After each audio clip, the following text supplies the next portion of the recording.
rasanya itu seperti kita menerima banyak sekali ilmu yang tidak bisa kita tidak bisa kita ukur. Nah itu. Dan biasa ada orang yang hanya bicara saja. Nah ini langsung dengan buktinya. Nah itulah kehebatan kita para penulis, karena kita tidak tidak sekedar kemudian berbicara, tetapi harus memperlihatkan bahwa seperti inilah kita lewat tulisan-tulisan yang kemudian kita hadirkan. Dan memang menulis itu salah satu kunci untuk menghilangkan stres. Salah satunya seperti yang disampaikan Pak Haji tadi. Kalau anak-anak muda ini galau, silakan tulis dalam bentuk puisi. Iya, Anda stres memikirkan siapa, silakan buat. Atau misalnya saya biasa katakan sama siswa itu, kalau misalnya ada masalah di asrama atau apa dan sebagainya, nah sekarang buat cerpen. Jadikan tokoh yang Anda tidak senangi itu jadi tokoh antagonis. Kalau perlu buang dia di jurang, tapi di dalam cerpen. Itu supaya terobati kau punya perasaan yang tidak enak itu. Nah, itu jadi seperti itulah. Dan memang dari Pak Haji tadi ini sudah motivasinya sudah luar biasa ini. Dan untuk adik-adik kita yang baru di sini ada beberapa guru teman yang sudah mulai juga mengembangkan kemampuan untuk menulis, sedikit demi sedikit kita belajar. Rumah ini menjadi rumah kita bersama di sini untuk belajar. Kehadiran Pak Bara di sini merupakan berkah juga kita dari teman-teman ini, karena disinilah kita membaca, disinilah kita beraktivitas. Barangkali kita mungkin ada sesi tanya jawab, Pak ya. Iya. Siapa yang mau bertanya tentang hal yang berkaitan dengan kepenulisan ini? Di sini juga ada satu orang, mana Torik mana?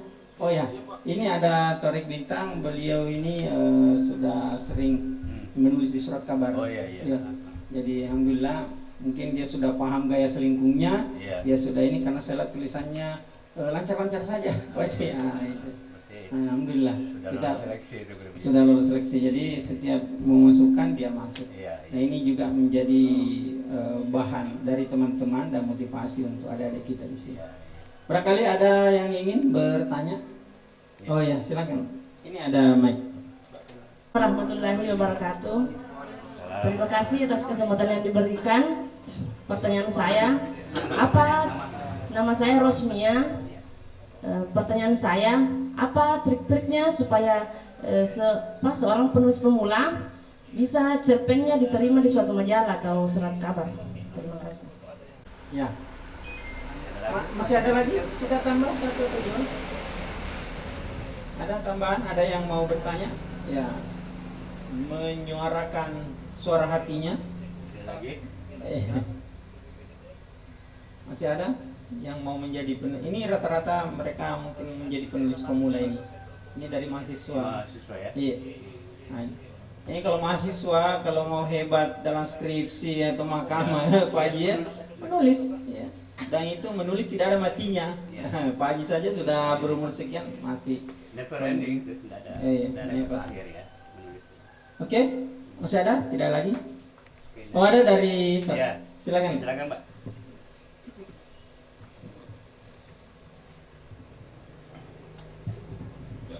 Berdiri ya? Ya, silakan. Berdiri supaya jelas Ya. kena kamera. Bismillahirrahmanirrahim. Assalamualaikum warahmatullahi wabarakatuh. Waalaikumsalam warahmatullahi wabarakatuh. Terima kasih atas kesempatan yang diberikan dan rasa syukur serta bahagia karena bisa mengikuti workshop seperti pada hari ini. Dan saya sangat mengapresiasi di mana di daerah Kabupaten Baru bisa dikatakan sangat minim atau kurang dalam hal workshop seperti ini. Namun di sisi lain saya bangga karena ada tempat yang luar biasa, yaitu Profesor Ikra atau Takan Tira yang senantiasa memfasilitasi untuk mengajak kita bagaimana membumikan giat literasi. Baik, yang saya tanyakan di sini adalah melihat budaya saat ini, budaya membaca dan menulis itu sangat minim atau kurang, khususnya para pemuda-pemudi yang saya maksud di sini adalah Kabupaten Baru itu sendiri. Nah, saya meminta tips kepada Bapak Haji atau Ayahanda yang sudah menjelaskan tadi bagaimana nikmatnya menulis, bagaimana strategi menulis atau membaca. Jadi melihat pemuda-pemudi saat ini bagaimana dia kebanyakan berleha-leha atau menikmati kesehariannya dengan suatu kesenangan yang kurang produktif menurut saya, yang mana hanya sebagai penonton atau penikmat panggung bagi sedap karya orang-orang yang berseliweran di media sosial. Nah, yang ingin saya pertegas di sini kepada Bapak, yaitu bagaimana kita menumbuhkan sikap atau suatu gagasan sehingga kita mencintai yang namanya giat literasi, dalam hal ini membaca, menulis, dan berdiskusi. Karena kalau soal teori sudah banyak kita dapatkan, tetapi itu rasa untuk melakukan yang sulit kita konsistenkan dalam kehidupan sehari-hari. Itu yang pertama, Pak. Yang kedua, dan ini pertanyaan terakhir, sebagai jembatan dalam menulis itu tentunya harus membaca secara masif atau kontinu sesuai dengan apa kebutuhan atau referensi yang kita ingin tulis.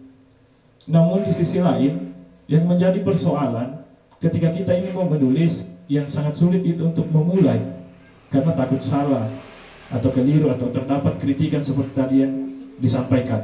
Tetapi di sisi lain, ketika kita ini sudah mempunyai niat dan memulai, banyak lagi konflik-konflik atau masalah yang kita dapatkan ketika menulis. Salah satunya ialah bagaimana tulisan ini apakah bermanfaat ke depannya atau tidak, karena kita tidak tahu bagaimana minat pembaca. Saya kira mungkin bisa diberikan solusi dan pencerahan terkait dengan keresahan saya sendiri. Terima kasih. Assalamualaikum warahmatullahi wabarakatuh. Ya, bisa langsung barangkali Pak Ji. Ya, oke. Dari penanya pertama meminta tips ya menulis cerpen ya. Kalau cerpen itu saya memang sudah banyak, tapi itu tahun-tahun 30-40 tahun yang lalu ya, jadi sudah jarang terlibat. Tetapi intinya apa yang kita mau tulis itu dilakukan survei ya. Jadi kalau umpamanya kita mau tulis apa ya, persoalan cinta tak tersampai ya umpamanya judulnya. Iya, cinta tak sampai. Mesti kan harus ada dasarnya tadi ya. Teori apakah bisa digunakan pelakunya Anda sendiri atau orang lain atau bagaimana?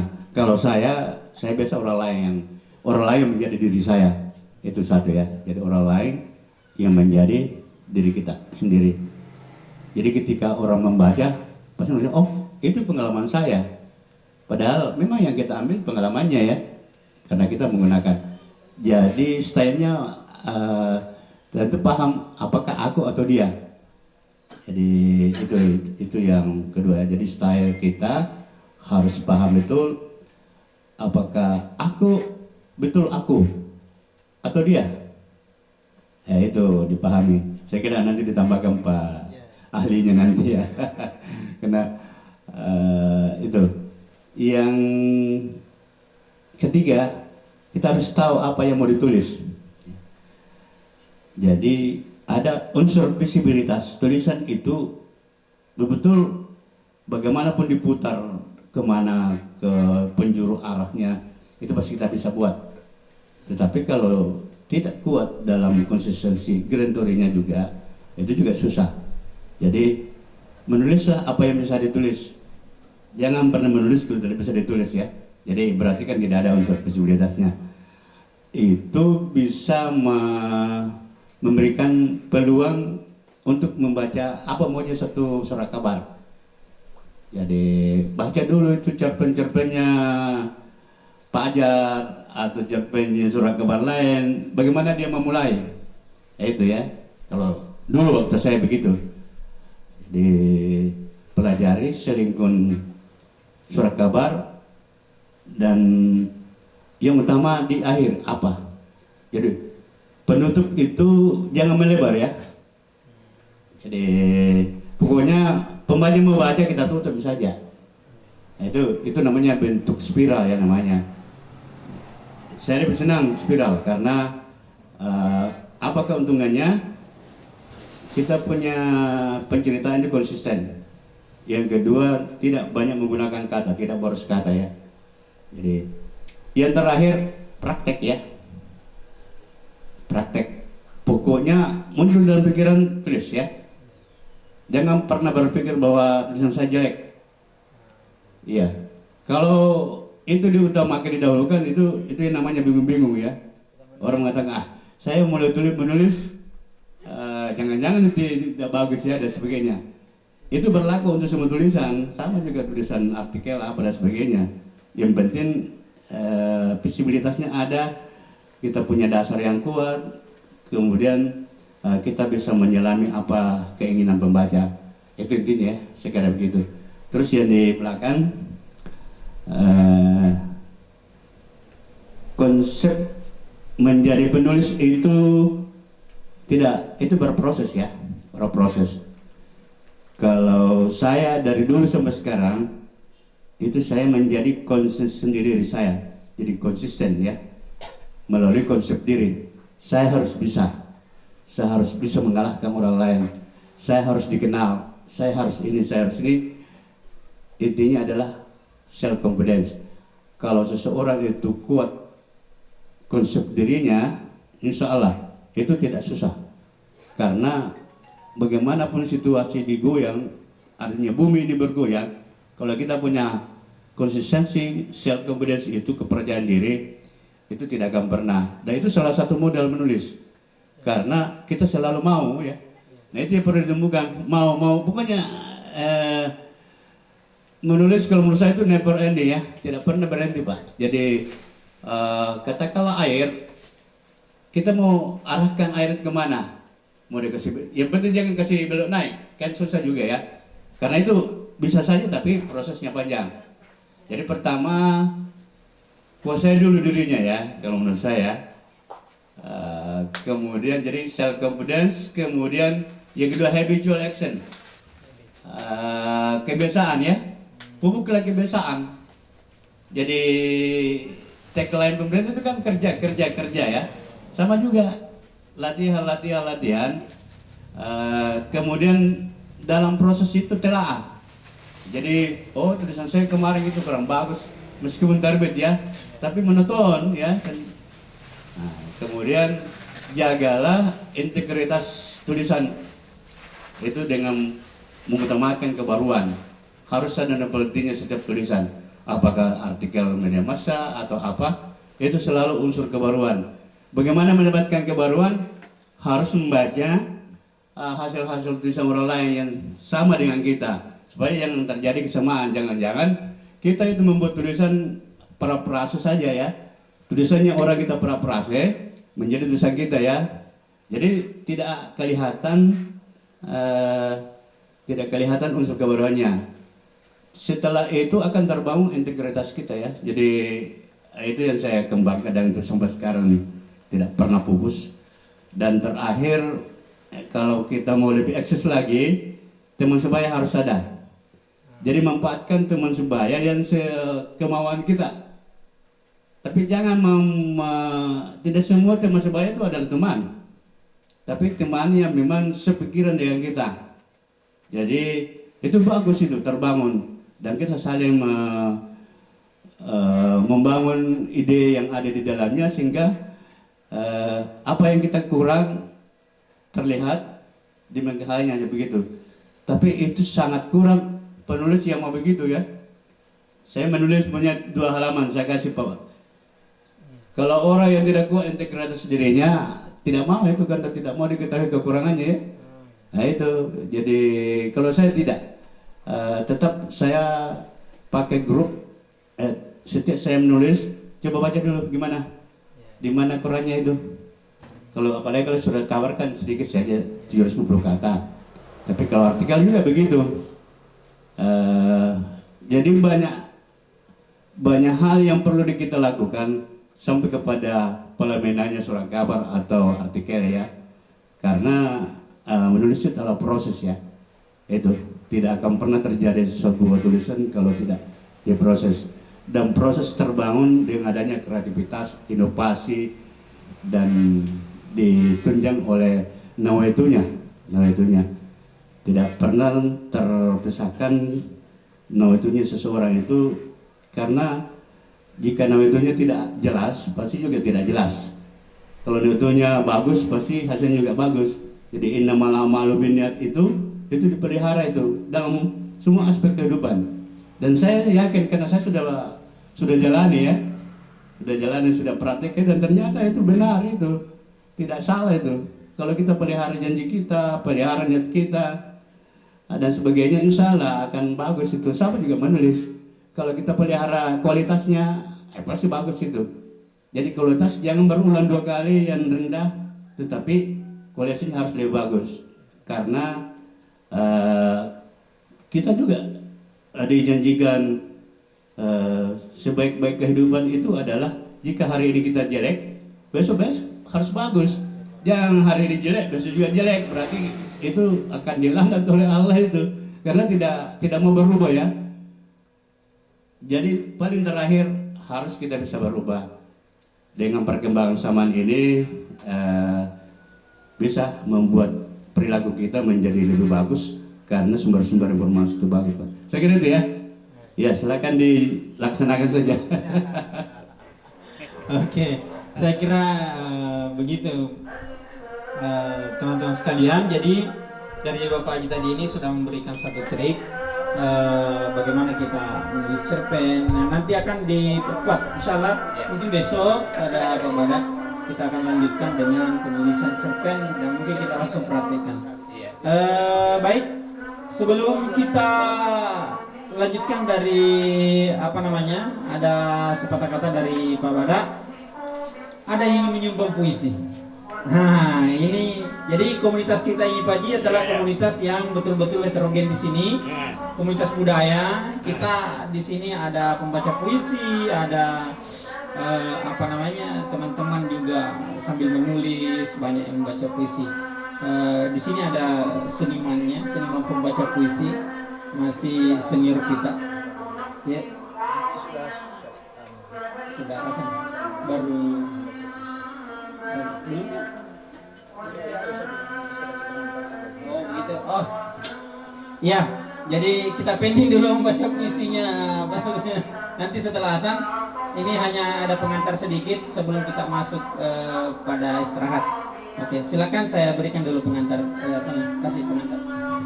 Jadi baik, terima kasih Pak Moderator, Pak Arifin. Saya perlu sampaikan bahwa kegiatan kita ini programnya 2 hari. Tadi Pak Arifin untuk beliau tidak bisa 2 hari, 1 hari. Tetapi itu tetap dilaksanakan 2 hari. Oleh karena itu saya mendahulukan Pak Arifin memberikan materi yang diberikan. Kemudian besok insya Allah kita akan teruskan dengan materi menulis cerpen dan sinopsis, ya kan. Dan insya Allah akan menarik, ya kan. Kita mungkin bisa melakukan praktik juga, ya. Insya Allah besok saya akan mengungkapkan proses kreatif, ya. Proses kreatif bagaimana menulis cerpen itu. Karena selama ini sebenarnya yang saya paling sukai adalah menulis cerpen. Meskipun di luar itu saya terkenal sebagai penyair. Ini satu hal yang kontradiktif. Kenapa bisa begitu? Karena di luar itu saya mengikuti hampir sekarang 80 buku antologi bersama. Antologi bersama itu tersebar di seluruh Indonesia. Dari Aceh, Banjarbaru kemarin, kemudian lagi di Bukit Tinggi. Saya ikuti semua.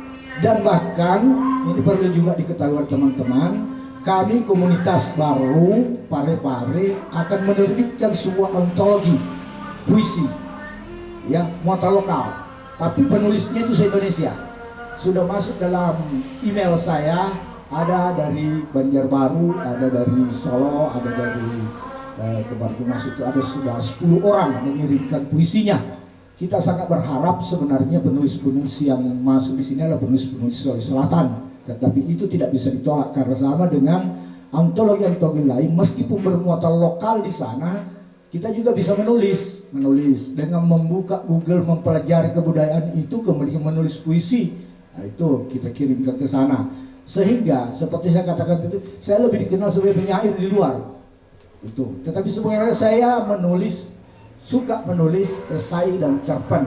Beda dengan teman saya yang disebut tadi Pak Trias Toto, itu jalurnya memang tidak pernah lebih dominan ke menulis puisi. Andai kata beliau bisa hadir, saya mau hadirkan juga ini hari atau paling tidak besok untuk proses kreatif menulis puisi, karena beliaulah salah satunya di Sulawesi Selatan ini yang mungkin bisa bertahan dari sejak masih seangkatan dengan Pak Arifin sampai sekarang tidak pernah berhenti menulis puisi. Beliau adalah seorang kepala sekolah, terakhir jabatannya kepala sekolah yang sekarang sudah bersih. Buku-bukunya itu sudah banyak sekali yang bisa dilihat di lemari-lemari ini. Nah, koleksi ini adalah koleksi karya-karya penyair Sulawesi Selatan. Koleksi yang ada di sini adalah penyair-penyair Indonesia. Jadi semua ini adalah buku-buku puisi. Semua yang ada di sini dari yang pertama sampai ke sana itu adalah buku-buku puisi semua. Ada buku puisi yang membanggakan, ada yang terbit di Jakarta kemarin itu antologi puisi se-ASEAN. Sempatlah saya di situ menjadi penyair terbaik dan diberi penghargaan serta penulis judul puisi terbaik yang diberikan di buku itu. Itu berangkat dari puisi saya, judul puisi saya. Nah, saya seperti Pak Arifin tadi menggandeng-gandeng teman, saya pun melakukan hal yang sama, tapi bukan dalam tulisan. Saya ajak teman-teman untuk ikut. Ya. Biasanya saya malah maksa-maksa dia, ikutlah itulah. Ya. Ada beberapa teman di sini seperti Bu Munira, itu sudah pernah ke Jakarta bersama saya dan teman-teman lain, karena puisinya juga termuat di buku antologi yang masuk di MURI itu ya, Museum Record ya. Ada buku di belakang kita bawa, ada 2. Nah, karyanya Ibu Munira juga ada di situ ya. Itu ada beberapa teman yang ikut mengikuti launching buku itu di Ancol ya, di Ancol itu ya, Ancol Jakarta. Nah, itulah kehidupan menjadi penulis. Andai kata saya tidak menulis, saya tidak pernah injak beberapa daerah. Andai kata saya hanya guru, talk saja, tidak menulis, saya tidak pernah injak Aceh, kemudian Banjarbaru, kemudian Bukit Tinggi, dan beberapa daerah yang lain. Yang membawa saya ke sana adalah puisi. Itu yang membawa, kecuali di Banjarbaru kemarin yang membawa saya ke sana karena ada kumpulan cerpen saya menang. Ya, ini kumpulan cerpen saya Risalah dinobatkan sebagai promising writer di Banjarbaru, di festival Rainy Days di Banjarbaru kemarin itu ya. Nah, beberapa kumpulan cerpen saya karena sudah terbit 4 buku, 3 diantaranya ada di sini, 1 masih dalam penerbitan. Risalah, Laki-laki yang tidak memakai batu cincin, kemudian Latopa Joko dan Anjing Kasmaran. Ini sudah diresensi oleh, ya sekarang ini sudah saya pantau-pantau itu sudah ada 12 orang yang meresensi ketiga buku ini.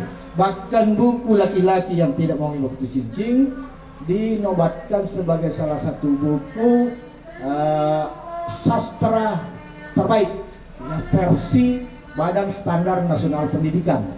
Jadi ada SK-nya dikeluarkan Badan Standar Nasional Pendidikan yang mengatakan bahwa salah satu di antara sekian buku yang dianalisis di Jakarta itu kemarin, buku ini Laki-laki yang tidak memakai batu cincin. Tentu isinya lebih, nanti kita akan bicara dalam proses kreatif, kemudian bagaimana saya menulis cerpen-cerpen ini, termasuk bagaimana menggunakan judul yang pendek-pendek saja dan sebagainya. Jika ini menjadi penulis yang aman, sebenarnya memang harus berada di dunia penulisan cerpen. Kenapa? Cerpen itu tidak ada ekses lain kecuali kecuali menyerempet masalah-masalah sara, masalah-masalah pornografi dan sebagainya. Tetapi hal-hal yang sifatnya absurditas pun bisa ditulis dalam cerpen. Misalnya kebanyakan cerpen saya yang terakhir ini dan sekarang ini, nah beda dengan yang mau terbit itu. Risalah di sini, risalah itu absurditas yang lebih tinggi, ya. Sehingga oleh kritikus Maman S. Mahayana, karena dia memberikan 2 pengantar buku ini dengan buku ini, kritikus Maman Mahayana itu menganggap saya sebagai penulis yang kelihatannya menyukai permainan-permainan absurd, gitu ya. Apa contohnya yang saya maksud dengan permainan absurd? Misalnya di dalam buku ini ada banyak judul-judul yang dalam dunia nyata sesuatu yang tidak bisa terjadi. Jadi dalam dunia imajinasi hal itu bisa terjadi. Ya.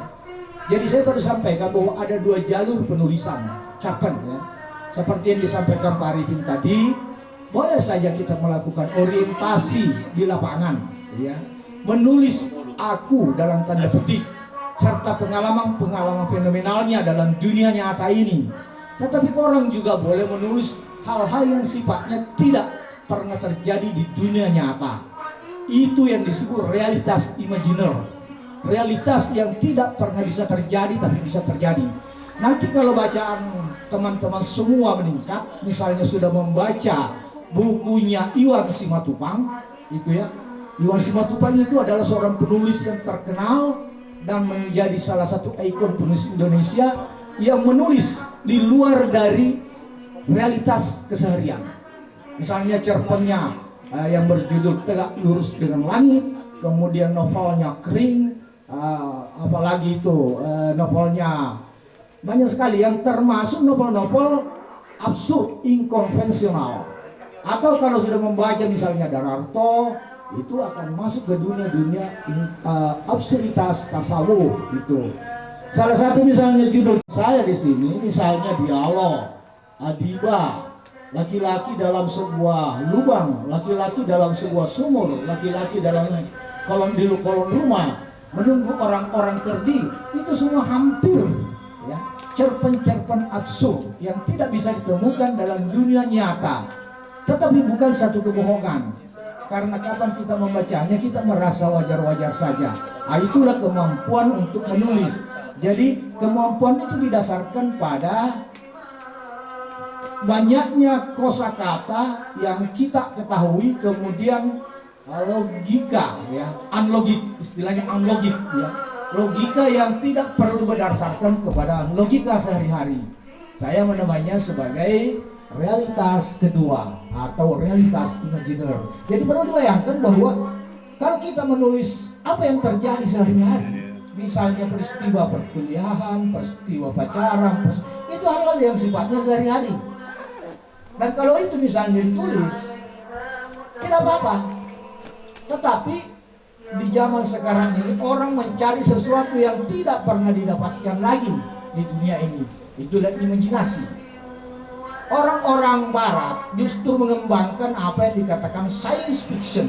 Science fiction itu juga adalah sesuatu yang sifatnya absurd, tapi kemudian bisa menjadi nyata. Ya, bisa menjadi nyata. Ya, jadi kalau kita menulis cerpen absurd yang dasarnya adalah sains, ya tentu kita harus menjelaskannya dengan ilmu-ilmu sains. Tapi kalau kita menulisnya dalam bentuk misalnya budaya lokal misalnya, kita pun harus memasuki budaya lokal itu ya. Itu ya. Salah satu cerpen yang menjadi contoh misalnya Adiba. Adiba ini adalah pertemuan dua orang. Di sini saya lambangkan dengan aku dan dia. Adiba itu adalah seorang pengarang. Orangnya ada, tapi bukan seperti yang saya ceritakan di sini. Saya konfirmasi kepada orang yang bernama Adiba. Suatu ketika nanti muncul cerpen saya judulnya Adiba. Itu ketika pulang dari pertemuan sastrawan Nusantara di Jakarta. Itu Adiba penulis. Dia seorang mahasiswa di Makassar. Itu dia mahasiswa IAIN, tapi dia penulis novel. Waktu itu dia perlihatkan saya 3 buah novelnya. Kemudian novel itu saya coba-coba baca sebagian. Kemudian timbullah inspirasi saya untuk menulis seorang yang bernama Adiba, tetapi dengan gaya absurd. Adiba saya temukan di Malaysia dalam imajinasi. Kemudian bersama-sama mengikuti satu pertemuan sastra. Kemudian terjalin hubungan, katakan hubungan cinta tanpa perjanjian. Ketika berada ini tidak menyerempet, ini menjadi apa? Menjadi pro kontra, dan saya harap dia ada kritikus yang bisa membahas tentang itu.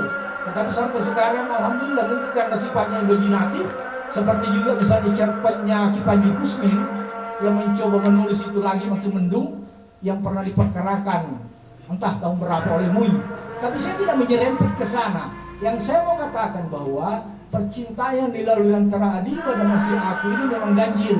Ganjilnya itu karena seorang yang sudah tua, yang satu lagi masih anak muda. Tetapi endingnya mengejutkan. Ketika Adiba tiba-tiba merasa tidak ada rasa malu lagi, dia bertelanjang bulat. Dan apa yang terjadi? Ternyata Adiba tidak memiliki kelamin. Cerpen itu saya tutup dengan suatu ledakan yang begitu, dan saya harap ada kritikan, tapi ternyata sampai hari ini tidak ada juga kritikan. Bahkan yang meresensi menganggap bahwa wah ini cerpen yang paling aneh dan sebagainya, yang paling bagus itu. Jadi proses kreatif itu, imajinasi itu bisa saja berjalan di awang-awang, dan itu sangat berbeda dengan hayalan biasa. Mengapa tiba-tiba berpikiran begitu? Sama dengan misalnya dengan cerpen yang di sini laki-laki di dalam sebuah lubang. Saya ceritakan sebuah kejadian seorang yang mencari harta karun di dalam sebuah lubang berdasarkan firasat mimpi, bimbingan mimpi. Ia melakukan upacara, kemudian menggali di pinggir kuburan, dan di dalam lubang itu tiba-tiba muncul makhluk yang dikatakan itu makhluk apa? Saya dapat referensinya. Itu adalah harta karun Ratu Bulkis itu. Tetapi yang terjadi dia tidak pernah naik lagi dari lubang itu karena lubang itu tertimbun. Itu semua tidak masuk akal. Begitu juga beberapa yang diantaranya di sini ada yang tidak masuk akal, tetapi dengan uraian naratif akhirnya bisa dinalar. Oh iya ya ada begini. Mengapa bisa dinalar? Dasarnya sebenarnya ada realitas. Artinya apa yang sering dilakukan misalnya kalau orang dulu itu mau, karena saya punya pengalaman di sini menggali barang-barang antik, saya ikuti terus, pernah terjadi dulu ada penggalian barang antik. Jadi saya perhatikan itu, mereka membuat upacara, ada yang dikatakan sokop itu berupa dan sebagainya, itu dipacarakan itu karena yakin bahwa ini ada pemiliknya, dan kalau pemiliknya marah bisa berakibat fatal. Itu yang menarik, insyaallah besok adalah proses kreatif yang akan saya jelaskan. Karena begini, tidak ada orang yang bisa naik sepeda hanya karena membaca teori naik sepeda. Begitu juga tidak ada orang yang bisa berenang hanya dengan membaca teori berenang. Kalau mau berenang, loncat ke sungai, selamatkan dirimu, pasti kau bisa nanti. Begitu juga naik sepeda, mula-mula naik sepeda, jatuh bangun, akhirnya. Awalnya pun saya menulis realitas, pengalaman-pengalaman. Ketika menulis pengalaman tentang cinta, ada di sini judulnya Pindrakati, ya. Pindrakati itu adalah orang yang pernah ada tapi bukan bernama Pindrakati, ya. Misalnya kejadian ketika saya masih SMA, ada surat bocor gitu ya. Di sini ada surat yang saya kirim kepada seseorang gadis, titipkan kepada temannya, ternyata temannya lalai, simpan di bukunya, kemudian dibuka dan dibaca oleh teman-teman sekelas. Akhirnya surat itu beredar seperti surat kabar pagi yang berita sangat hangat, dibaca keliling dunia itu. Ini sama dengan pengalaman Arswendo atau Wiloto juga begitu. Dia menulis 2 surat, satu ke orang tuanya minta uang, satu kepada kekasihnya itu. Tetapi terbalik ketika masuk di amplop, secara tidak sengaja masuklah surat cintanya ke orang tuanya dan masuklah permintaan itu uang saku ke pacarnya. Ini menimbulkan dampak yang luar biasa. Peristiwa seperti ini kecil kelihatan dan sering kita alami, baik dialami sendiri maupun dialami oleh orang lain, dan itu bagus sekali. Jadi itu gagasan itu kemudian menjelma kita olah dalam waktu tentu tidak singkat ya. Membuat cerpen itu hampir tidak ada orang yang bisa menulis cerpennya satu kali duduk. Oleh karena itu saya tidak percaya dengan iklan menulis buku dalam 1 hari, menulis cerpen dalam 1 jam, itu tidak masuk akal ya. Yang saya alami adalah menampung dulu gagasan ide, tetapi saya harus segera menulisnya. Kemudian setelah itu baca kembali, olah kembali, dan saya menemukan ide-ide lanjutan. Biasanya ide lanjutan itu seperti ilham saja masuk dalam kepala, keluar di tangan menjadi tulisan seperti itu. Itu kalau sudah. Tapi yang memang susah pertama adalah mencari ide atau gagasan. Tapi sebenarnya ide atau gagasan itu tidak dicari. Dia akan muncul sendiri setelah kita pertajam indria kita. Misalnya pertajam pengamatan kita, pertajam insting kita. Bagaimana caranya ya? Setiap benda di dunia ini semua bisa dipersonifikasi dan semua bisa berbicara. Bunga-bunga dapat berbicara, mengatakan saya layu, artinya siramlah saya, begitu. Nah begitu juga dengan lain. Ada salah tempat tentu dia berbicara, saya bukan di tempat kedudukan saya, sekarang pindahkan saya. Nah kalau kita sudah bisa mengembangkan personifikasi seperti itu, rasanya tidak ada yang tidak bisa ditulis. Saya pernah membaca 2 sepasang sepatu yang sudah dibuang oleh tuannya berbicara ketika ketemu di gudang. Berbicaranya apa? Dia menceritakan pengalaman-pengalamannya ketika dia masih baru dipakai oleh tuannya, pergi ke hotel, pergi ke mana. dia ceritakan. Yang bercerita sepatu itu dengan sepatu yang satu. Ini menarik sekali. Ada juga cerpen saya temukan. Jadi kebanyakan kita harus membaca. Karena itu bisa dibaca nanti kita ditemukan dalam karya-karya yang sifatnya tidak biasa. Karena saya memang menyukai cerpen-cerpen yang menantang, yang tidak biasa. Saya jarang membaca cerpen-cerpen realis. Kebanyakan surrealis, absurd, itu yang suka saya baca. Makanya ada beberapa buku seperti bukunya Franz Kafka di sini. Ada di situ ceritanya berjudul apa itu? Belalang apa? Menjelma menjadi manusia. Itu. Saya kira itu sebagai pengantar, dan insya Allah besok sambil praktik saya akan menuangkan proses kreatif saya melalui cerpen-cerpen ini. Terima kasih. Karena sebentar juga jam 2 Barbin saya berangkat ke Paripari karena saya juga mengajar di institut dan di Sawadah di sana. Kita lewat kedulasan baru kita akan dihibur oleh sebuah puisi. Saya tambahkan sedikit. Jadi sebagai referensi itu nanti bisa buka Google, tulis nama saya Badrodin Amir, kemudian cari Risalah, ada blog saya Risalah, semua cerpen yang ada di sini ada di situ juga di situ. Ada Risalah, cari rubriknya cerpen karena ada juga di situ esai itu kalau esai saya yang itu mau dibaca dari situ, Risalah di situ. Jadi sebagai referensi nanti kita bisa melakukan perbandingan dengan juga kalau ada nanti besok insya Allah bahwa kalau ada yang sudah dibuat cerpen kita analisis bersama ya cerpennya. Ada di sini yang menulis cerpen ada, puisi juga ada ya. Jadi teman-teman yang sudah punya tulisan itu biasanya saya edit sedikit, kemudian kirim ke majalah Dunia Pendidikan ya. Dimuat ada beberapa teman yang sudah menulis cerpen itu, menulis artikel juga seperti ketuanya komunitas Gus Durian sudah menulis, kemudian Tarik juga sudah menulis, bahkan menulis sendiri, sudah mengembangkan diri, menulis di media-media. Ya, beberapa teman yang lain juga begitu.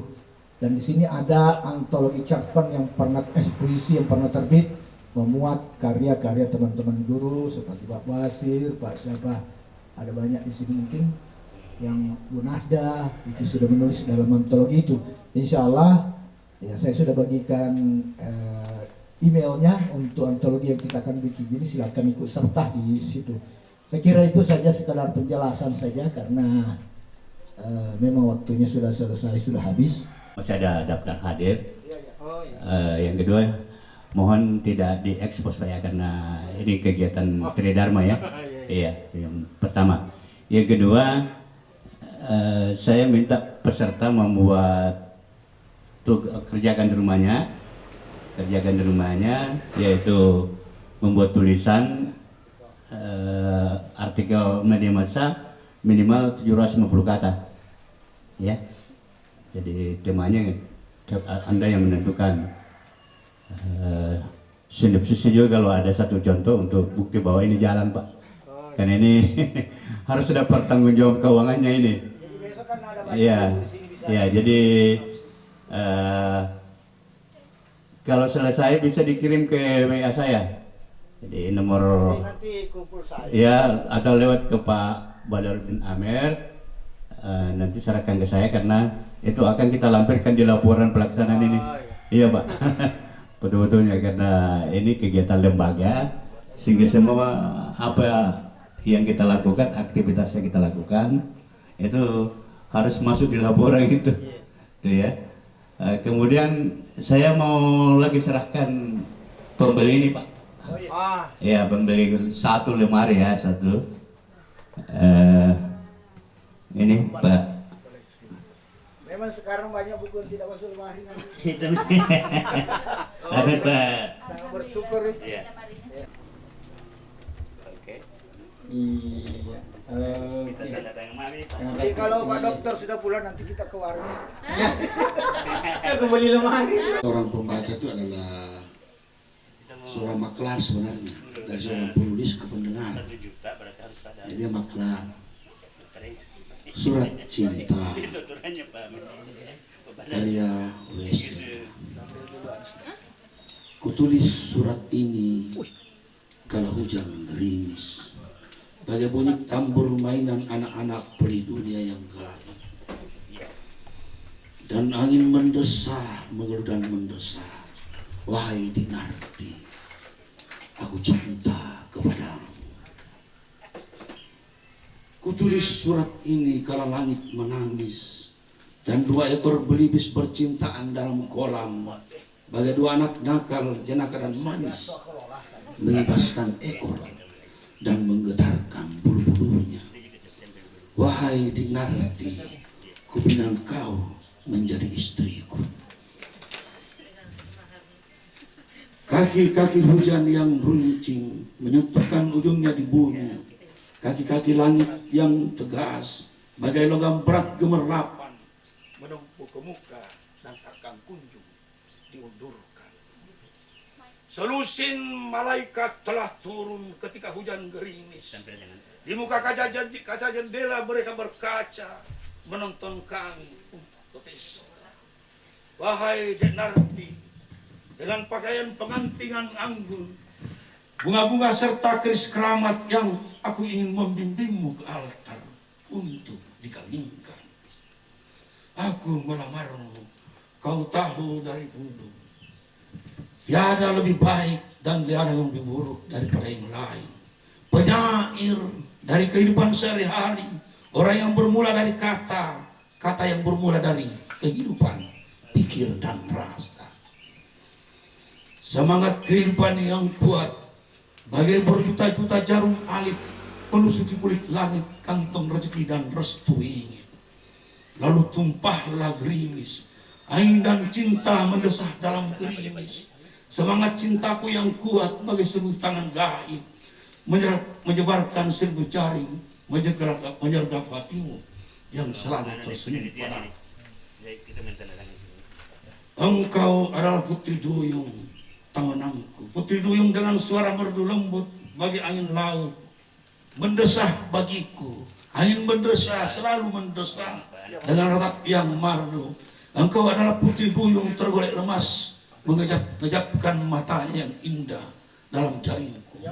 Wahai Dinarti, putri duyung, aku menjaringmu, aku melamarmu. Kutulis surat ini kala hujan gerimis, karena langit garis manis dan manis, garis manis, garis manja dan manis menangis minta mainan. 2 anak lelaki nakal bersenda gurau dalam serokan, dan langit iri melihatnya. Wahai Dinarti, ku ingin kau menjadi ibu anak-anakku. Terima kasih. Ambil foto bersama. Besok kita lanjutkan. Jadi malam ini tulis saja. Nanti besok pagi, kalau pagi-pagi kita mulai, jam 9 kita mulai, nanti kita explore lebih jauh dan saling membantu untuk menuliskan itu ya, tugas-tugasnya. Oke, saya kira kita tutup Pak Haji. Iya. Ucapan terima kasih banyak dari Takanitra, Perpustakaan Iqra. Mudah-mudahan bisa berjumpa di waktu yang lain. Assalamualaikum warahmatullahi wabarakatuh.